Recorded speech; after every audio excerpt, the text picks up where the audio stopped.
I'm reading this English newspaper about a man who was mad at his kid, a little girl, 3 or 4 years old, put her outside his house. It's cold in Osaka, and she died. She froze to death outside. It's terrible. But for some reason, I was just overcome with emotion.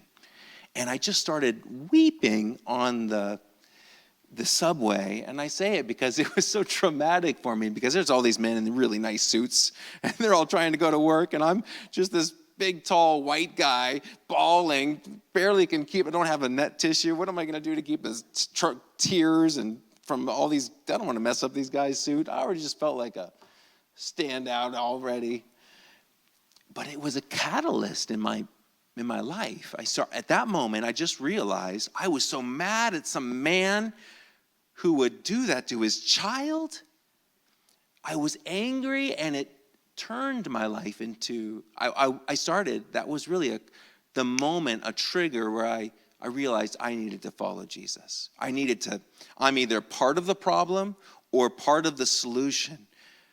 But this is foolishness to think that I can just walk the middle. And God used that moment, that anger towards sin, to bring repentance in my heart. It can happen in your life. And so far be it from us as Christians to realize there's no time to go into the temple and overturn tables. There is. And Jesus was angry with those money changers, because those money changers were keeping people from worshiping the Lord, his Father.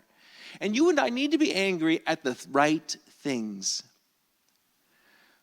But when we're wrathful at God's people, when God doesn't feel that way, we're misrepresenting him, and it's dangerous for us.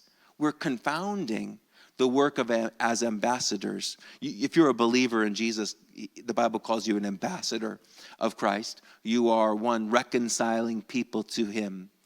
So when you go into a place, you're supposed to be showing people about Jesus by your life, by your words, by your priorities, by the joy upon your face. And instead, when people deserve to hear of mercy from the Lord, they instead see the wrath of man. God can't make you an ambassador. You're an ambassador, just a lousy one and unfaithful one, and God has to pull us out of there. And so there's a time for anger. Just make sure it's God's time and not your own.